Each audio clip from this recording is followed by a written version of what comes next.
Marche humblement avec ton Dieu. Nous avons commencé par le dépouillement. Puis, nous sommes entrés dans la lumière de la chapelle de Vence. Nous avons cherché ce qui dans nos vies est lumière. Et dans la chapelle Notre-Dame de toute grâce, nous avons tenu ensemble lucidité et espérance. Cette quatrième étape nous mène dans la cathédrale de Sens, où nous allons contempler la révélation du dessein de Dieu dans un vitrail du XIIe siècle qui nous raconte la parabole du fils prodigue. Cette histoire se trouve dans l'évangile de Luc. Vous vous souvenez, un père avait 2 fils et le plus jeune lui demande la part de fortune qui lui revient. Le père partage ses biens entre ses 2 fils. Le plus jeune rassemble tout ce qu'il a et il part dans un pays lointain où il dilapide toute sa fortune dans une vie de désordre. Et puis, quand il n'a plus rien, alors que la famine sévit dans le pays, il va s'engager auprès d'un habitant qui l'envoie dans ses champs garder les porcs. Là, il aurait bien voulu se remplir le ventre avec les gousses que mangeaient les animaux, mais personne ne lui donnait rien. Il a voulu se suffire à lui-même. Il a expérimenté l'éloignement, la faim, la solitude. Ce que nous avons contemplé dans la chapelle d'Assy, le mal, la fracture, la désolation. Alors il rentra en lui-même et se dit « Combien d'ouvriers de mon père ont du pain en abondance, et moi ici je meurs de faim. Je me lèverai, j'irai vers mon père et je lui dirai « Père, j'ai péché contre le ciel et contre toi. Je ne suis plus digne d'être appelé ton fils.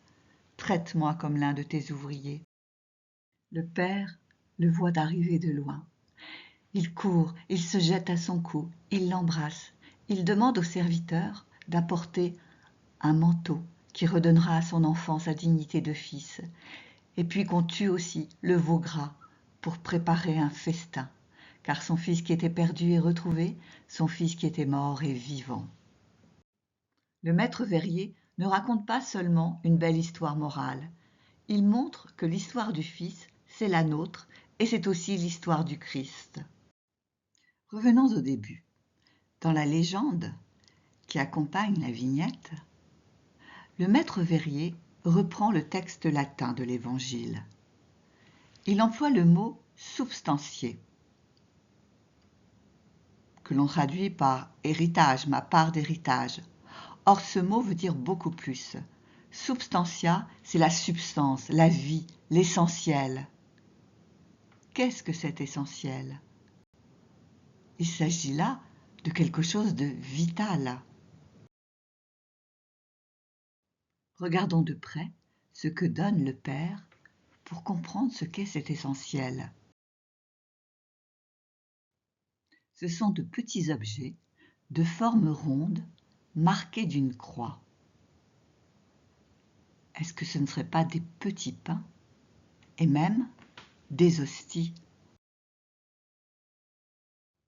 C'est donc son amour, tout son amour paternel, que le Père donne à ses enfants, à tous ses enfants, au fils prodigue comme au fils aîné. Et dans la vignette, où on s'attend à lire, comme dans l'Évangile, que le fils prodigue garde les cochons, le maître verrier écrit dans la légende « Le frère du prodigue garde les cochons ». Le vitrail désigne aussi bien le frère aîné que le cadet. Ils sont dans la même situation.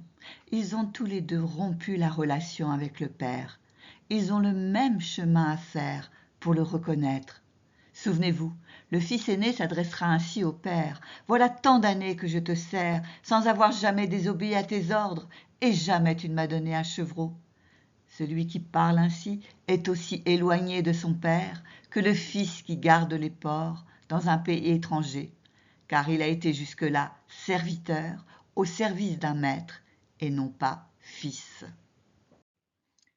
Mais cette histoire humaine ne s'arrête pas là, et le maître verrier nous invite à la relire à la lumière de la vie, de la mort et de la résurrection de Jésus.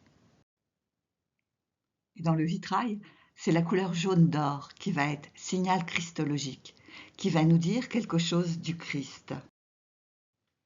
Et le jeune fils est en jaune d'or. Donc le maître verrier nous invite à voir dans le jeune fils la figure du Christ, lui, le pain venu du ciel, recevant des mains de son Père ses pains, hosties, tout ce qu'il est et tout ce qu'il a pour en être prodigue sur la terre. Le Christ quitte la gloire du Père pour venir dans notre monde. Il est venu dans la condition du serviteur souffrant. Il a accepté d'entrer dans notre condition humaine jusque dans la pauvreté et l'abandon. Il a connu le rejet, l'humiliation, la souffrance, la croix. Le maître verrier rapproche les deux vies. L'une est conséquence de la rupture avec le Père, l'autre est amour du Père. Mais dans les deux cas, il y a une descente très basse. Cela permet de comprendre que le Christ rejoint notre humanité, représentée par le Fils prodigue, jusque dans sa misère. Et saint Paul nous donne une clé de lecture. Jésus, qui n'a pas connu le péché, écrit-il, Dieu l'a pour nous identifié au péché des hommes, afin que nous soyons identifiés à la justice de Dieu. Et c'est pourquoi notre maître verrier a peint en jaune d'or un des cochons. Jésus, identifié au péché des hommes, nous libère de l'enchaînement du mal. Et ce veau, sacrifié, de couleur jaune d'or, ferait allusion à Jésus, qui offre sa vie sur la montagne du Golgotha, entre la croix des deux larrons. Le maître verrier nous dit que le Christ apporte le salut en opposant à la haine un amour plus fort, un amour invincible. Et regardez ce serviteur qui part vers la gauche portant un manteau. Comme pour le tendre à l'autre serviteur qui en revêtira le jeune fils retrouvé. Cela pourrait bien vouloir nous dire que revenir au Père, c'est revêtir le Fils et être ainsi remis dans la dignité de fils, fille du Père. C'est dans le Christ que tous les hommes sont appelés à la grâce filiale. Et dans la vignette, représentant le repas que le Père offre pour le retour du Fils, est écrit le mot Kéna, la scène. Une lecture multiple nous est ainsi offerte pour ce repas, qui est tout autant celui du jeune fils perdu et retrouvé que celui de la scène, de l'Eucharistie et du banquet éternel avec Jésus, le Fils à la droite du Père. Le but final étant que le Fils retrouve sa filialité, qu'il soit le Fils aîné ou le Fils prodigue. Que le Fils accepte la main du Père et marche avec lui. Et s'il a la tête inclinée, c'est peut-être en référence à cette phrase du prophète Michée. « Marche humblement avec ton Dieu », c'est-à-dire ne marche pas comme un esclave, mais avance avec la conscience de la grandeur à laquelle Dieu t'appelle. Avance sur ce chemin de grandeur dans la louange et l'action de grâce. Dans la chapelle de Vence, la lumière baignait l'espace. Dans la cathédrale de Sens, la lumière passe à travers le verre coloré et dessine un visage, celui du Père. La lumière n'est plus seulement cosmique ou symbolique, elle devient relationnelle. Elle est accueil, étreinte, restauration. Elle révèle que Dieu ne se contente pas d'illuminer le monde, il engendre, relève, il recrée. Le maître verrier a développé dans son vitrail le dessein de Dieu en mettant en lumière sa révélation dans le Christ. Il nous donne sa vision d'un Dieu essentiellement Père, qui nous crée en son Christ pour nous associer à sa vie. Jésus nous invite à le rejoindre dans cette relation filiale. Toute la bonne nouvelle est là. Se convertir, c'est apprendre à dire Père. Cette 4e semaine de Carême nous conduit à la redécouverte de notre identité la plus profonde. Nous sommes fils et filles dans le Fils.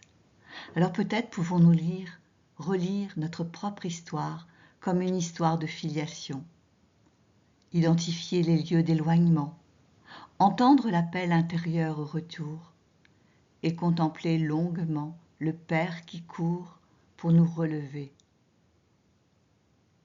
Car le terme du chemin, c'est la relation et c'est oser dire Père.